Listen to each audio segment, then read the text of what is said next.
Estou aqui para desvendar junto com você algumas questões modelo do Enem, que se repetem todos os anos, e quero te passar também algumas noções sobre o conteúdo do que você precisa para resolver um tipo de questão como esses modelos que eu vou te apresentar. E além disso, eu quero te passar também algumas informações sobre métricas, o quanto essa questão ela vai impactar a tua TRI, não só dentro da prova de biologia, quanto da sua nota de naturezas. Isso é muito importante. Por quê, gente? Um acerto ou outro numa questão mais fácil ou média, ela pode ter um valor muito maior para você do que acertar aquela questão difícil que você vai passar um mó tempão resolvendo e no final você vai dizer assim, nossa, eu consegui acertar. Mas no final das contas não mudou em nada a sua nota, você continuou com o mesmo desempenho. Então o que é importante para você já começar a entender já desse vídeo, já vou deixar isso aqui para você guardar no coração e levar para o resto da vida. A prova do Enem não é uma prova para ser feita inteira, é uma prova para ser lida inteira e saber o que precisa ser feito. Resultado para você aqui, não achar que eu estou falando baboseira, tá certo? Aluno aprovado da minha turma de biologia, sexto lugar em medicina na UFRN, pode procurar ele por aí nas listas e falar com ele, 32 acertos apenas em naturezas. E por que ele passou em sexto lugar, professor? Porque ele acertou o que ele precisava acertar. Questões médias e fáceis, gabaritou a prova de biologia e a TR dele foi lá em cima. Então, esse é o caminho para você chegar aonde você deseja. É entender a prova que você está fazendo, beleza? Então, vem comigo aqui para que eu possa te mostrar esses modelos de questões dentro da prova do Enem. Olha só, eu separei 3 Enems específicos, o Enem 2021, o Enem 2022 e o Enem 2023, que vão ter aqui um grupinho de 3 questões que se repetem, que acontecem nesses 3 Enems da mesma forma, certo? Então, presta atenção nesse primeiro aqui. Parasitologia. Então você já consegue perceber lá em cima no teu vídeo que você tem uma questão de parasitologia. Vou até passar o mouse aqui em cima para você visualizar. Olha só.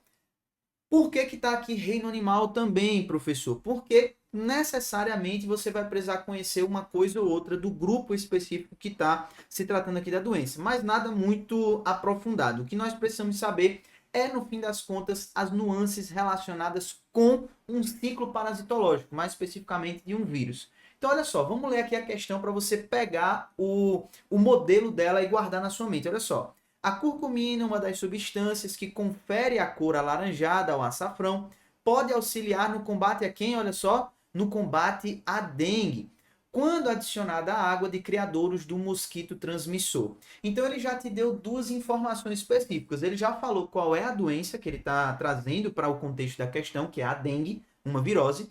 E ele está falando que esse componente, quando adicionado à água, ele acaba com o criadouro dos mosquitos. Mas espera aí, professor, a dengue é causada por um vírus. O que é que o mosquito tem a ver com a história? Ele é um transmissor. Então a própria questão já está te fornecendo a informação de quê? De que a dengue tem um vetor, um mosquito, né? Então um inseto artrópode, então um animal, tá bom?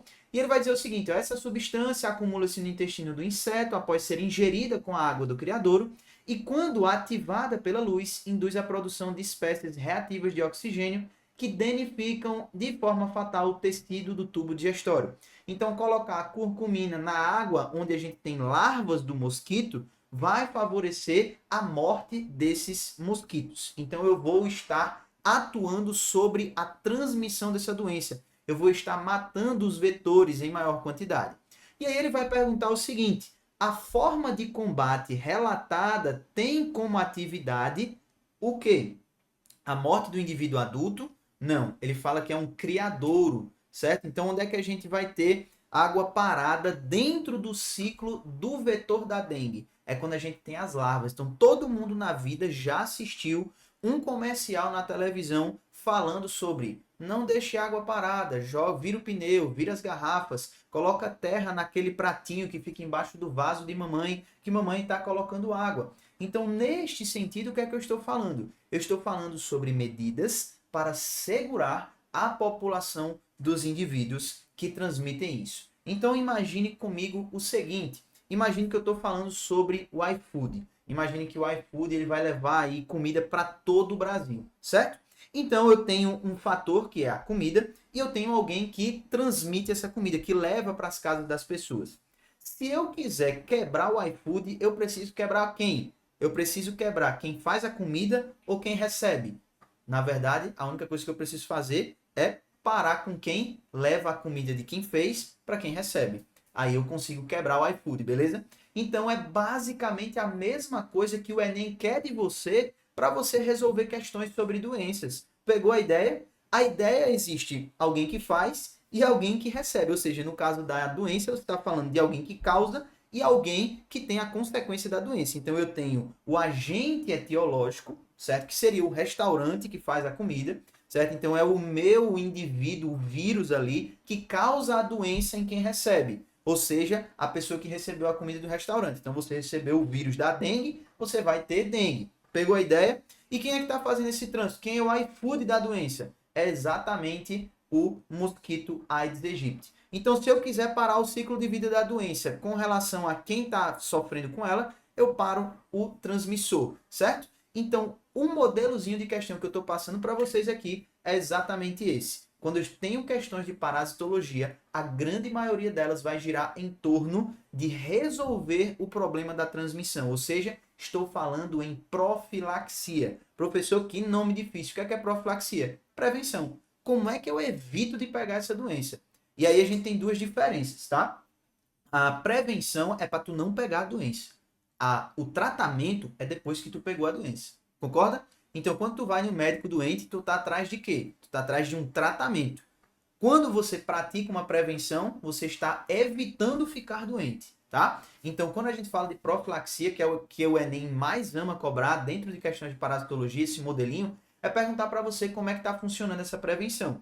Então, no sentido dessa questão, ele quer saber o quê? A forma de combate relatada tem como atividade o quê, gente?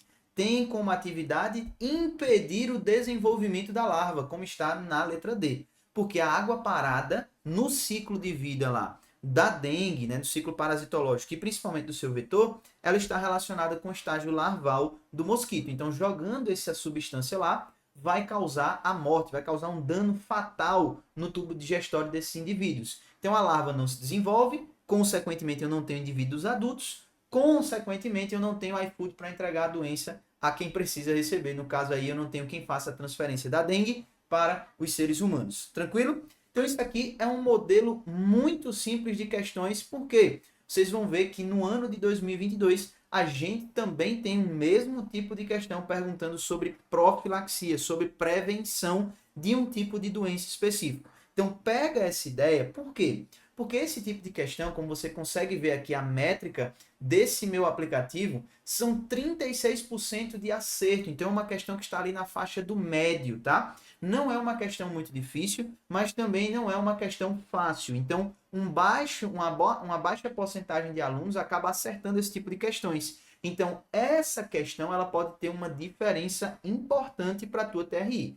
Esse tipo de questão e questões de nível fácil são extremamente importantes para você colocar a sua visão. Então, estou te dando aqui estratégia. Olha só, eu não estou fazendo como os professores por aí, de abrir o vídeo aqui e resolver uma questão qualquer do Enem para você. Eu estou entregando um modelo de questão para você, dizendo como é que o Enem cobrou esse mesmo modelo dentro de 3 anos e estou te mandando ter atenção com isso, porque ela pode impactar o teu TRI. Então, tu pega uma questão de genética, por exemplo, que é muito difícil, que vai tomar muito tempo, e vê uma questão como essa, que tu já sabe o modelo de questão, que o Enem vai perguntar sobre a prevenção, vai direto nela, porque a tua TRI vai lá para cima. Tranquilo? Pegou a ideia? Então, vem comigo. Vamos ver o outro modelo de questão que a gente tem aqui, também no Enem 2021. Então, olha só, uma questãozinha sobre biotecnologia. Dentro dessa plataforma, a gente tem uma classificação no conceito de engenharia genética. Mas a biotecnologia, ela tem como um dos seus ramos a própria engenharia genética. Tranquilo? Então já pega isso aí na tua cabeça. Vamos ler aqui junto comigo e vem comigo para você entender o que é que está sendo dito aqui. Ó. Os búfalos são animais considerados rústicos pelos criadores e por isso são deixados no campo sem controle reprodutivo. Então ele está dizendo o quê? Que os búfalos podem ficar lá soltos no campo para se reproduzirem tranquilamente. Por causa desse tipo de criação, a consanguinidade é favorecida, proporcionando o aparecimento de enfermidades como o albinismo, defeitos cardíacos, entre outros. Separar os animais de forma adequada minimizaria a ocorrência desses problemas. Então, olha só, ele está trazendo um conceito básico para você aqui, que é o conceito da reprodução. Tranquilo? O que é que ele está fazendo com a gente? Ele está dizendo que quando os búfalos são deixados soltos, a gente não tem controle sobre essa reprodução, concorda? Então imagine que eu pegasse sua família inteira, né, sem dizer que são da mesma família, e colocasse no mesmo ambiente para viverem ali descontroladamente. Pode viver normal aí, fiquem à vontade, nessa fazenda que eu estou colocando aqui. Certamente a gente começaria a ver períodos reprodutivos dentro desse grupo familiar que não sabem que são família, tá certo? Eu estou deixando isso aqui frisado porque os animais não têm conhecimento disso, tá? Então, eles não sabem que são, então você vai começar a ver casamentos ou reproduções consanguíneos. O que é isso? De pessoas que têm um parentesco próximo. Então, a gente vai ver ali, né, primos em graus muito baixos tendo processo reprodutivo. Isso acontece muito quando a gente tem grupos populacionais muito reduzidos, né, que são forçados a isso. Então isso é muito comum em, por exemplo, grupos indígenas, né, entre outros que a gente tem nesse mesmo número, nesse mesmo tamanho. E isso vai acontecer com o que está sendo trazido na questão. Então começaria a haver ali processos reprodutivos dentro daquele gado entre indivíduos que têm um parentesco próximo, porque eles não crescem e dizem assim, oxe, esse boi aqui é meu irmão, ó. Como assim? Não tem como saber. Mesma coisa dos gatos da rua lá, né? Então quando você chega na sua rua tem uma penca de gato. Você acha que todos os gatos que estão ali, eles sabem quem é irmão de quem é primo de quem? Não faz o menor sentido. Quando chega o período reprodutivo, entra ali naquele estágio reprodutivo da fêmea, os machos vão começar a rodear ali e vai ter reprodução ocorrendo descontroladamente. Nesse sentido, quando a gente fala de doenças que podem acometer uma família, então doenças hereditárias, doenças genéticas, concorda comigo que se eu tenho aí um processo reprodutivo, ou seja, mistura, tá certo? Da genética de um indivíduo com outro, de uma mesma família que tem um quadro de doença genética, muito provavelmente a gente vai ter isso sendo passado para a prole, concorda? Porque essa reprodução está sendo muito próxima. São indivíduos muito próximos se reproduzindo entre si. Então, se existe uma doença na família, a alta probabilidade de que o filho dessa reprodução também apresente é muito alta. Porque existe uma alta probabilidade dos pais, dos envolvidos com a reprodução, também tem. Então é isso que ele está trazendo no contexto da questão. Só que ele não quer saber sobre esse problema genético, não vai puxar ali para o padrão de herança. Se fosse uma questão de genética, tudo bem. Mas não é. Ele vai perguntar qual procedimento biotecnológico prévio é recomendado nessa situação.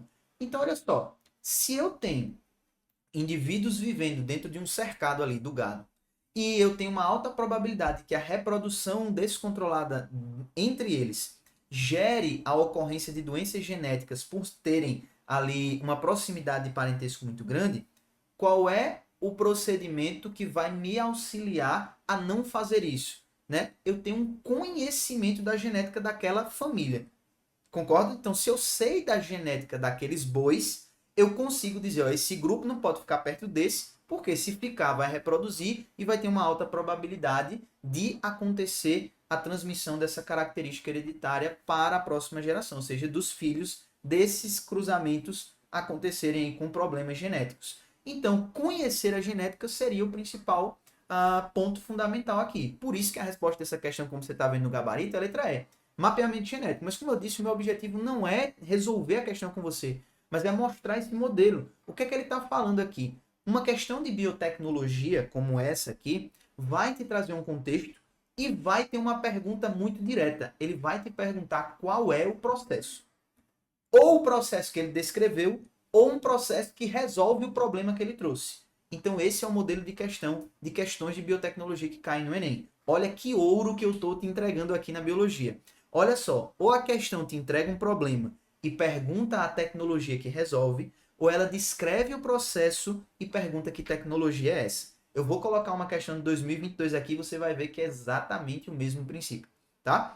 E eu quero chamar a atenção para vocês aqui dentro da nossa métrica, tá certo? Então, 68% dos alunos realizaram o Enem 2021, acertaram essa questão. Então, veja aqui, em uma questão de 36% e uma questão com 68% de acerto, elas ainda estão na faixa de médio, tá? Então, uma questão fácil, ela vai passar aí dos 80% de acerto. E uma questão difícil vai ter menos de 20% de acerto, certo? Liberando os 10, 15% de acerto, certo? Então isso aqui é muito interessante para a gente perceber o impacto que uma questão como essa, que um modelo desse, que você já se acostumou a resolver, pode trazer para a sua TRI no final das contas. Vamos para a terceira questão modelo que eu quero trabalhar aqui nesse Enem 2021 e depois eu vou mostrar para vocês como elas acabam aparecendo nos outros Enems subsequentes. A terceira questão que eu quero trazer para você é essa questão de ecologia. Volta e meia a gente sempre para no assunto de ecologia. Por quê? Porque ele é o assunto que mais cai dentro da prova do Enem, certo? Então a gente tem 33% das questões do Enem são questões de ecologia. Então você pega aí desde 2009 até hoje, esse momento que você está assistindo a aula, você tem 33% de todas essas questões são de questões de ecologia, variando dentro dos conteúdos de ecologia, logicamente. Então, a grande maioria dessas questões de ecologia, elas são de ecologia ambiental. Então, quando a gente pega uma questão sobre como essa, por exemplo, ela vai anexar um conceito ambiental e pedir um conceito teórico da ecologia. Então, olha só, ele vai trazer o seguinte contexto para você. O rompimento da barragem de rejeitos de mineração no município mineiro de Mariana e o derramamento de produtos tóxicos nas águas do Rio Doce, ocorridos em 2015, ainda tem consequência para os organismos que habitam o Parque Nacional Marinho de Abrolhos, localizado a mais de 1.000 quilômetros de distância. Esse desastre ambiental afetou o fitoplâncton, as esponjas, as algas macroscópicas, os peixes herbívoros e os golfinhos. Olha só que questãozinha maravilhosa. Ele trouxe o problema citado, que é o desastre ambiental lá do rompimento da barragem de minérios de Mariana. Todo mundo já ouviu falar sobre essa repercussão, certo? E aí o que é que acontece? Ele descreveu que esse desastre ambiental afetou uma cadeia alimentar. Você viu que ele descreveu ali a cadeia alimentar no final? Ele fala o quê? Fitoplâncton, esponjas, algas microscópicas, peixes herbívoros e golfinhos. Fitoplâncton e algas microscópicas seriam produtores, são seres fotossintetizantes. Os demais são animais, esponjas, peixes e golfinhos. Especificamente aí nós temos poríferos, nós temos aí vertebrados marinhos, que são os peixes, e temos mamíferos marinhos, que seriam os golfinhos. Tranquilo até aí? Você vê que tem a descrição de uma cadeia alimentar. E o que é uma cadeia alimentar? Pensa comigo. Se eu tenho uma cadeia, eu tenho um encadeamento de eventos. Se eu estou estudando ecologia, eu estou falando de relações. Eu estou falando de interação. Quando você for estudar ecologia, nunca tire essa palavra da sua boca. Interação. Ecologia estuda interação entre os seres vivos e entre esses e o meio ambiente, tá? É sobre isso ecologia, sobre interação. Então ele está falando aqui a descrição de interações que podem existir entre diferentes níveis de indivíduos. E aí ele falou de gente que é fotossintetizante, ele falou de animais, ele falou de mamíferos. Então qual seria a relação de alimentação entre eles? Então, se eu tenho indivíduos que são fotossintetizantes, eles sintetizam o seu próprio alimento. Então, eles vão estar na base da cadeia. Eles sustentam toda a parada, certo? Tudo que vem acima vem desse alicerce. Então, eu não tenho como estruturar uma casa, levantar paredes, colocar laje, levantar um outro andar, se a minha base não é firme, certo? Então, a base de uma cadeia alimentar tem que ser os seres fotossintetizantes. E aí, depois eu vou tendo a interação dessas outras estruturas com essa base. Tá? Então eu vou fincar ali os alicerces muito bem e vou conectar os grandes vergões das paredes a esse alicerce específico. E vou começar a erguer minha casa. E a gente sabe que, à medida que a gente vai subindo, né, então você vai tendo ali o primeiro andar, o segundo andar tal, quando vai chegando no teto, você vai tendo uma estrutura menor, concorda? Então o telhado ele vai ser bem menor do que o andar de baixo. E assim por diante. Por quê? O último nível, ele sempre precisa de menos investimento no sentido de quê? No sentido de que a estrutura dele vai ser menor. Então, o telhado da casa ele é menor do que o primeiro andar. E o primeiro andar ele vai ser um pouco menor do que o térreo, certo? Por quê? Porque o térreo vai ser o pé direito, vai ser aquela parte que sustenta tudo que a gente que vem acima, tá? Está diretamente conectado com o alicerce. Então, na mesma coisa se vale para o meio ambiente, quando a gente pensa lá nas relações ecológicas entre os níveis tróficos. Então, eu tenho a base que são os produtores fotossintetizantes, eles são grandes, eles têm uma grande produção energética, uma grande produção de matéria orgânica, E à medida que eu vou subindo, essa produção e essa energia vai se tornando menor. Por quê? Porque os indivíduos vão se tornando mais complexos e eles vão tendo aí uma disponibilidade de material cada vez menor, certo? Pegando essa ideia, se eles têm uma disponibilidade de material cada vez menor, significa que eles precisam buscar mais. Então, um golfinho que tem uma disponibilidade muito menor, ele precisa comer muito mais do que um peixe herbívoro, por exemplo, para que ele consiga bater ali a quantidade de calorias, de matéria que ele precisa ter num dia para sobreviver, certo? Se ele precisa buscar mais alimento do que os outros, consequentemente, ele entra em mais contato com substâncias do que os outros. E esse é o princípio que a questão está te perguntando. Concentrações mais elevadas dos compostos citados são encontradas em. Então, olha só, ele está perguntando quem é que tem o maior número de concentrações de substâncias tóxicas que apareçam no meio ambiente. Aqueles que vão ter mais contato com essa substância ao longo da sua vida, que seriam aqueles animais que precisam buscar mais alimento do que os outros, porque o que está disponível para eles na construção da casa é menos, certo? Então seriam ninguém mais, ninguém menos do que os golfinhos, porque eles são o último estágio aí que foi retratado nessa cadeia alimentar. E que modelo de questão é esse, professor? Isso é uma questão sobre bioacumulação, tá? Então é um conceito ecológico que está diretamente relacionado a problemas ambientais e principalmente a estrutura da cadeia alimentar, o ecossistema. Então eu estou unificando duas coisas neste momento: um conceito de ecologia ambiental com um conceito teórico, conteudista de ecologia. Então é uma questão que poderia ser enquadrada aqui tanto na parte de ecologia ambiental, quanto como ela foi classificada aí na parte de cadeias alimentares. Tranquilo? Questões de bioacumulação são muito comuns e recorrentes dentro do Enem, tá? Então, todos os anos você vai ter alguma questão relacionada a isso. 2021 teve, 2022 também, 2023 e 2024 também, que é o Enem mais recente que a gente tem. Então, teve questões relacionadas também a esse processo de bioacumulação. Então, pega essa informação que ele vai te trazer aqui, olha só.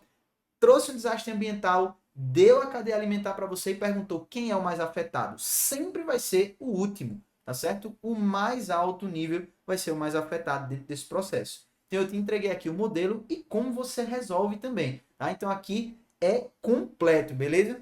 Olha só, essa é uma questão de ecologia que apresenta um baixo número de acertos. Então, ela também se enquadra aí dentro dos conceitos de uma questão média. Então, tem um impacto aí na TRI específico. Tranquilo? Não se esqueçam desse tipo de questão. Apesar de fácil, tem um baixo número de acertos, mas é uma questão importante para a gente estar resolvendo na nossa prova, tá? Uma questão que tem aí uma leitura e uma resolução bem simples, bem rápida e bem direta, tá? Vamos entrar lá nas nossas questões de 2022 para você ver agora como essas questões se repetem. Questões de parasitologia, certo? Então, olha só, a gente viu aquela primeira questão sobre dengue, agora vai ser uma questão muito parecida, só vai mudar a doença. De acordo com a Organização Mundial de Saúde, a filariose e a leishmaniose são consideradas doenças tropicais, infecciosas e constituem uma preocupação para a saúde pública por seu alto índice de mortalidade a elas associado. Olha o comando da questão. Uma medida profilática comum a essas duas doenças é... Então, olha só, ele quer saber qual é uma medida de prevenção que sirva para as duas. À semelhança da dengue, essas duas doenças são causadas também pelo quê? São causadas uma por um verme, outra por um protozoário, mas ambas são transmitidas, ou seja, o iFood que entrega elas é também um inseto. Então, se eu tiver uma medida de prevenção que controla a população de insetos, a exemplo daquela da dengue, eu vou ter aqui a minha resposta correta, certo? Então, ele vai dizer o que aí? Ó, letra D, ó, controle das populações dos vetores, porque é uma doença que tem um iFood, né? Então, ela tem aí um inseto que entrega ela para os seres humanos. Tranquilo? Então, veja, ele te deu as doenças, ele falou de um contexto específico com ela e te perguntou qual é a prevenção. Naquela outra questão sobre dengue, ele falou qual era a prevenção, né, que era jogar aquela substância na água dos criadouros e perguntou como é que ela atuava. Mesmo modelo, mesma pergunta, girando em torno de contextos muito semelhantes. Pegou a ideia? Agora tu não perde mais uma questão como essa, porque agora você sabe identificar esse modelo de questões. Vamos lá para outra questãozinha do Enem 2022. Essa questão também de ecologia. Olha só, essa questão de ecologia ela vai falar, ó, essa tecnologia utilizada no combate à dengue consiste na. Então, qual é a tecnologia utilizada aí para combater a dengue? Os resultados de um ensaio clínico randomizado na Indonésia apontaram uma redução de 77% dos casos da dengue nas áreas que receberam o mosquito infectado com a bactéria Wolbachia. Trata-se de uma mesma técnica utilizada no Brasil pelo método Wolbachia, iniciativa conduzida pela Fundação Oswaldo Cruz. Essa bactéria induz a redução da carga viral no mosquito e, consequentemente, o número de casos de dengue na área, sendo repassada por meio de cruzamento entre os insetos. Como essa bactéria é um organismo intracelular e o vírus também precisa entrar nas células para se reproduzir, ambos necessitarão de recursos comuns. E ela está falando o quê? Essa tecnologia utilizada no combate à dengue consiste na... Então ele quer saber qual é a interação que está existindo aí, certo? Então, em termos de ecologia, qual é a interação que eu preciso notar dentro desse contexto? Lembra que a gente viu qual era a interação que existia entre aquela cadeia alimentar? Essa questão aqui, apesar de parecer uma questão de parasitologia, é na verdade uma questão de ecologia. Por quê? Porque ela está falando sobre a competição. Eu estou colocando uma bactéria que utiliza, olha só, o segredo da questão, ela está exatamente aqui, ó. Ambos necessitarão dos mesmos recursos. Então, o que é que essa bactéria está fazendo dentro do vírus? Ou, dentro do vírus não, dentro da célula, igual ao vírus. Ela está precisando dessa célula, ela está parasitando essa célula. Então, ela vai competir com o vírus pelas células daquele hospedeiro. Por isso que a resposta dessa questão, ela seria aqui, ó, como a gente consegue ver, no gabarito, letra D. Mas o que eu quero que você pegue aqui nessa questão é exatamente esse modelo, de te descrever uma determinada situação e te perguntar a interação que existe aqui. Naquele sentido da questão de 2021, a gente teve ali uma interação relacionada com os níveis tróficos, os níveis de alimentação. Aqui, entre um indivíduo e outro, certo? Então, um modelo de questão muito repetitivo dentro da prova do Enem. Vamos aqui para mais uma questãozinha de 2022. Olha só, essa questão agora replicando aquele modelo de biotecnologia que eu mostrei para vocês lá no primeiro momento sobre o Enem 2021. A Agência Nacional de Vigilância Sanitária aprovou um produto de terapia gênica no país, indicando para o tratamento da distrofia hereditária da retina. O procedimento é recomendado para crianças acima de 12 meses e adultos com perda de visão causada pela mutação do gene humano RPE65. O produto elaborado por engenharia genética é composto por um vírus no qual foi inserida uma cópia do gene normal humano para corrigir o funcionamento das células da retina. O sucesso dessa terapia advém do fato de que o produto favorecerá. Então, olha só, o que é o produto? Ele citou aqui no meio do texto. Você vê aqui, ó, acompanha a minha setinha. O produto elaborado pela engenharia genética é o quê? Um vírus que carrega uma cópia normal desse gene que tem problema aí, tá? E aí ele consegue corrigir o funcionamento. Então, o sucesso dessa terapia advém do fato de que o produto favorecerá. Você, mais uma vez, pega um modelo de questão que gira em torno do quê, gente? Ele gira em torno daquela mesma coisa que eu te apresentei lá no início.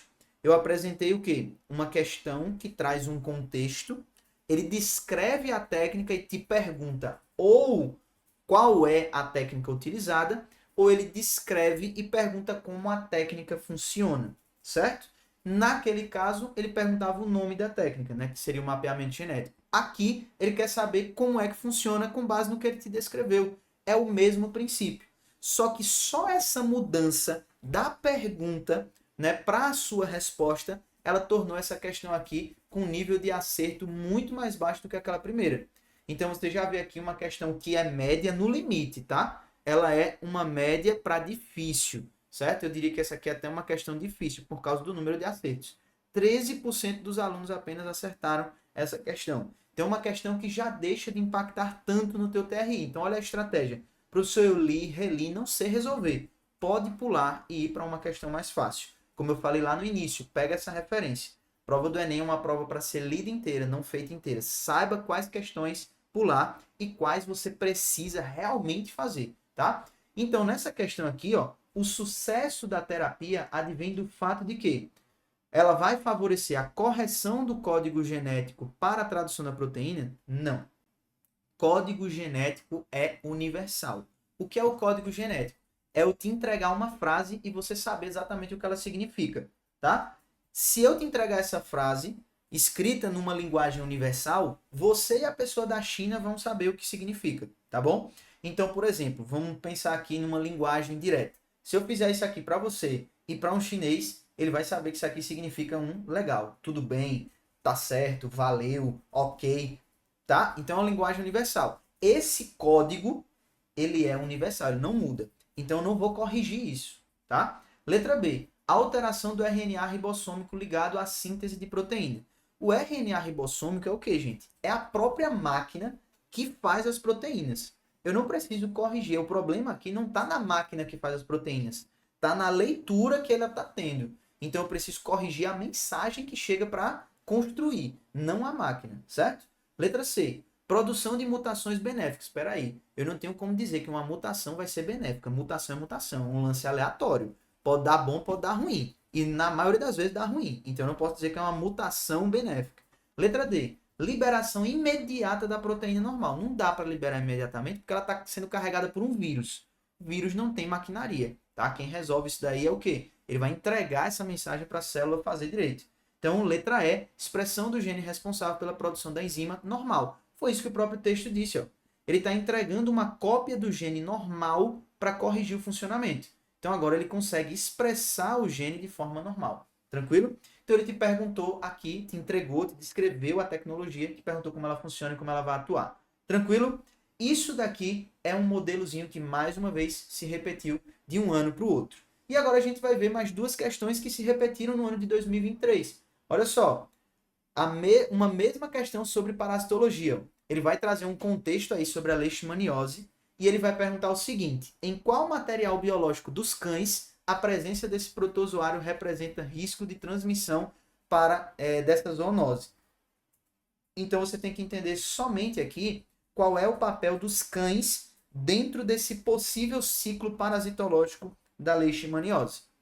Então nós precisamos saber que a leishmaniose ela é transmitida por um inseto. E esse inseto pode infectar um humano se ele antes picar um cachorro, por exemplo, que esteja infectado. Então o inseto ele não está contaminado.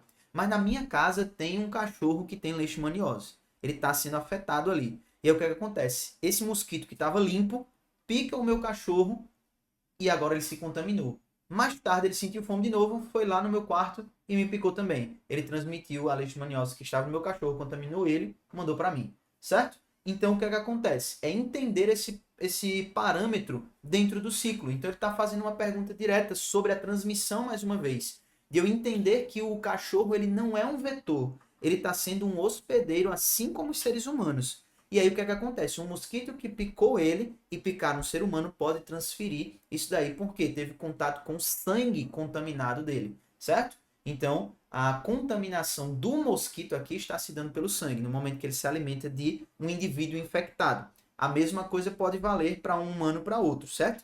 O inseto picou um humano infectado, foi lá e picou outro humano que não estava infectado, acaba acarretando isso também, certo?